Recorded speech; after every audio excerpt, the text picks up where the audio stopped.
এখন বর্তমান বাজার একটু কমই আছে। আদা বেচতেছে 110 টাকা খুচরা, আর রসুন বিক্রি করতেছে 80 টাকা। আগে ছিল এই রসুন 90 টাকা, আদা 120 টাকা, এখন কমছে। পেঁয়াজের বাজারটাও নিয়ন্ত্রণে আছে, 40 টাকা পেঁয়াজ। আমরা পাইকারি বস্তা কাটা বেচতেছি, খুচরা বিক্রি করি 42 টাকা। কাঁচামরিচের দামও কমে আসছে, তরকারির দামও কমে আসছে।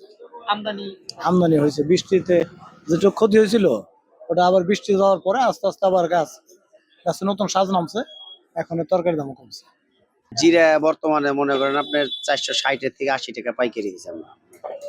আর এলাচের দামটা একটু বেশি, দারচিনির দামও কম, 480 500 এরকম খুঁজছে পাইকারি। মানে এমনি মশলাপাতির দাম কমই আছে। বাজারে সরবরাহ এখন বর্তমানে বাড়ছে।